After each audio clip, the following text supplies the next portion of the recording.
All right, now I knew this thing was going to be cool, but I didn't know it was going to be intimidating. And just because you're willing to take something on and do it doesn't necessarily mean you're ready for it. Let's open this box.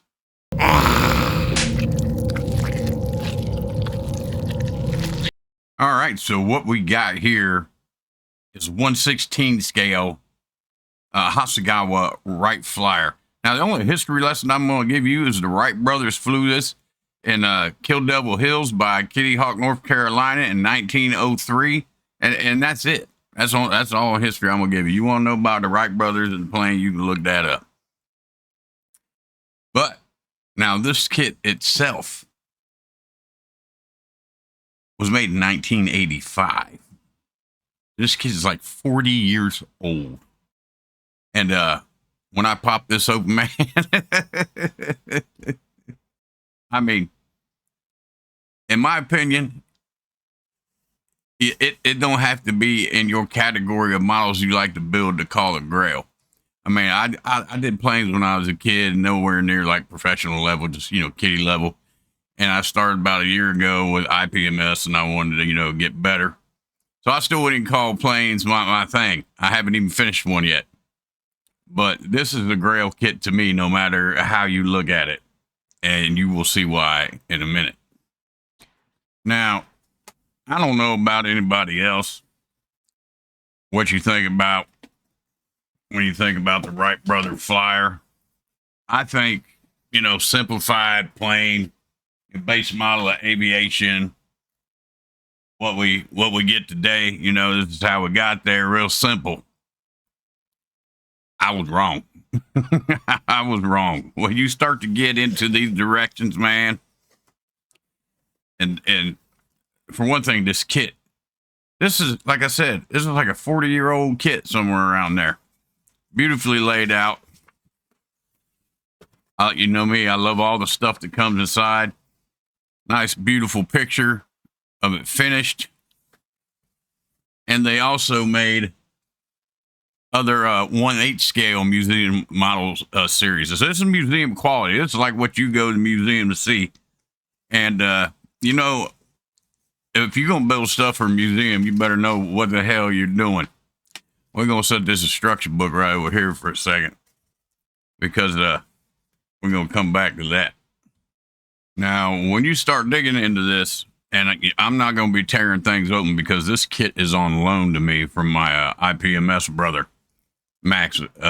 If you want to go back, the videos, the Lancaster video, you'll see me walk through the IMPS club, International Plastic Model, IPMS clubhouse, and it shows his stash and just the crazy amount of planes he's got.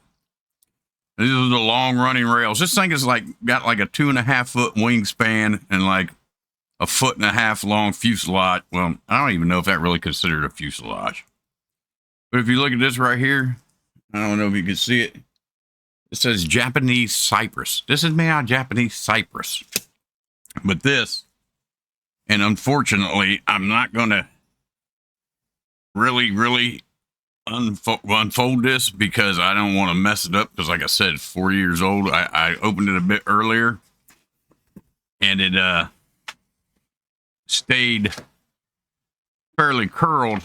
And this is not just, I mean, that's a big poster, but it also has like a schematic. And then underneath that, let's see if we can get that one off there. I don't want to leave you guys hanging for the ones of you that do care. Because I know everybody loves the monsters, and I love the monsters too. But I also love other things. But I try to keep you guys entertained with the monsters, because I like the monsters too. You see, it's got like, in that, this right here, this paper, this like tissue paper, that's what you're supposed to wrap the wings with after you build them out of wood. And it has schematics with dimensions in it. No need to unroll that all the way to show it to you. Like, This is like, like you see in the movies or stuff, like Grandpa was in the basement for 10 years building one model, and then like as soon as he put the last piece on, 5 minutes later, somebody come by and knocked it over and broke it. Yeah, this is like one of them. I never personally thought I would see this kind of kit. So like I said, we got balsa wood here, and we've got brass parts. We have more brass parts. We have soft metal parts. More soft metal parts. This is the, and that's another thing too, is when I look at this stuff, especially like the schematics and stuff, that's where I start to get the appreciation for what these guys did in real life, I mean, they were some bicycle repairmen, and, stuff was going heavy at the time in the aviation invention industry. Everybody was trying to, build and be the first, I guess, to make a plane. But this thing's a bit more complex than, what you would think it is. Where's the section in here? I was going to show you real quick. They have like building the tail and stuff there, the tail section.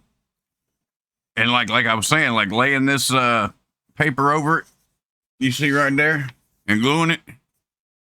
You better ask somebody how to do that, because they just, you grab the museum quality. So you better think your skill game is on point. You already know. You better grab a YouTube video and tell you how to glue that stuff on there and concave it between everyone and still make it not look like glue is holding it on and look like crap when it's done. Yeah, there's no mercy in this. You're already supposed to know what you're doing. So that's what I'm saying. This kit is intimidating. But here it is. You have to take, and it shows you the different links for the ribs, and then like how many times and what. It's just it's insanity. These are all brass fitting to go in between the joists, like to lock them together. Oh, like, and the funniest thing was this right here. Now, I had to ask, I asked ChatGPT to translate this for me because it's all in Japanese. And it basically told me that this is a replacement parts list, because Hasegawa, the people at Hasegawa knew that you was going to mess this up. They knew that somebody was going to mess this up and need replacement parts. And fortunately, Hasegawa is still around. I just don't know if they have replacement parts for this kit or not. But anyways, like I said, here you've got, and once again, when you think about what they did with it, the real engine was like custom built, I believe, because they didn't have anything on the market that was light enough at the time for what they needed. So they knew another guy that did that for them. They did all the carpentry work, on that. They were real hands-on dudes. So we get this sprocket here with the chain already, and that's your bicycle guys coming in right there. They're the ones that, figured out all the control riggings and all that because of the brakes and stuff on bicycles. I imagine stuff like that. I don't even know if they had handbrakes on bikes back then, but they were some smart fellers. But, this goes back to how we got it easy building this model, even though this model is crazy compared to building the real thing. We don't have to worry about all these links and all, just all the crazy stuff that goes into an engine when you have to build one. You get in here, and it has some plastic parts too. So far we got metal, we got Japanese cypress, which is, I guess, like a balsa wood. I'm not really familiar with it. And we got plastic. This is the propellers. And from my research too, and like I said, I'm not turning this into a history lesson, just little small footnotes, but they were kind of the ones, the brothers that like figured out they had to figure out like a propeller proper thing, the way they're twisted or something. Something from what I understood. I'm not an aviation guy. Not an aviation guy at all, if you can't tell. You got some other brackets there. And you've got this nice fine sticker for like your museum plaque, which I do not know if that comes with or not. You actually have, like I said, I'm not going to open it because this kid is on loan. A pilot. You got a guy, one of the brothers, I imagine. It looks like he's probably going to, I don't think he's built for flying. He looks like he's built for standing next to it or something. Some more braces for the, looks like the wings, and imagine probably. Then get down to here. It just says various wood parts. Wood parts, various parts.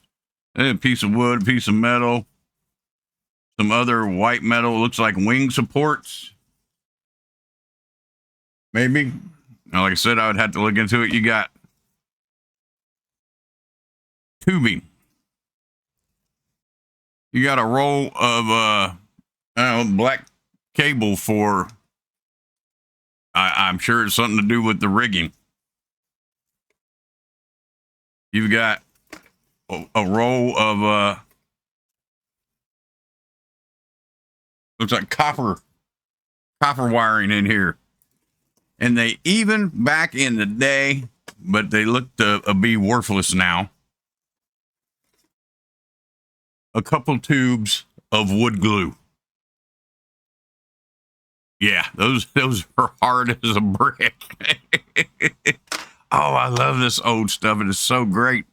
I love it. I love it. I love it. I feel like a kid in a candy store or something. And then we take this away. And the last thing, underneath here, we have our balsa wood that is pre-cut. But I'm betting you still got to be super careful. It's a little thick. It's maybe an eighth of an inch thick, a little thicker. For your various parts of, I have no idea what they would be, but there's a couple sheets in there. This one and another one. And you know, so to me, something like this is way harder than like monsters. This is how it goes to me in order of like kits that are hard to work on. Monsters. Now, those are not easy by any means, shape, or form, especially if you're shooting for like movie accuracy, realism, all that. That's why I love doing it. Don't get me wrong. I'm not downplaying my monsters, but just to me and my skill set, this is the order that it goes. Monsters is easiest because it's fantasy. You got a lot of give and play. Things aren't asymmetrical. Blah, blah, blah. Next, people. Actually, you know, like live looking people, regular people is a little harder to paint for me. I know some people do it all the time, and it's easy. Talk about my skill set again. And then after that, the hardest thing is things like this, mechanical things that have no variation. Everything is asymmetrical, perfect, technical, you know, just down to the T, and it has to be all perfect. And to me, that's where the super skill, you know, comes in. And, you know, that goes for cars, planes, anything mechanical, tanks, whatever you want to build.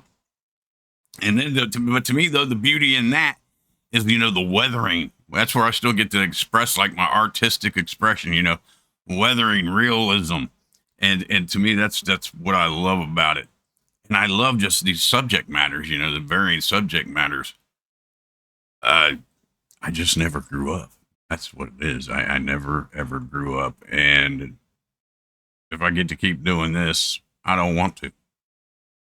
So thanks for checking out this super awesome kit with me real quick. And, you know, I guess my big takeaway on this would be is I never thought really about the time and what was going on, like if something, if something bad happens, trying to build this and we fail, well, okay, yeah, it's going to suck. We're going to be out of a couple $300, whatever it takes to, you spend on the kit to find it, but you'll live.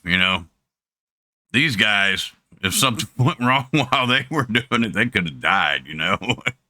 It just helps me have a lot more appreciation for the spirit of invention, and I definitely understand the creative aspect of it and trying and failing. This whole thing I'm doing right now, that has been the whole process, is trying and succeeding and trying and failing and retrying. But the important thing, just like the Wright brothers, is to never give up. Never give up on your dreams, even if they don't come to any kind of financial great fruition or anything, just to give you self-satisfaction. That being said, I do have memberships now available. So, I have the Patreon, like I've told you, for $3 a month, but maybe hanging out on Zoom for an hour ain't your thing. You're still looking for a way to support the channel. Well, now there is membership tier options. You can check below. And, once again, it's just a small, simple way to help the channel out. And, everyone is appreciated, whether you do or don't. I just love you guys being here. And if you stuck around this far and you haven't subscribed yet, please hit that like and subscribe button. Like I always say to the people that's been here with me, thank you very much. I'm going to look for our monsters and see what we can get back into next. And just keep the ball rolling, man. I really, really appreciate you guys and all your support. So until next time, be good to each other. Model on.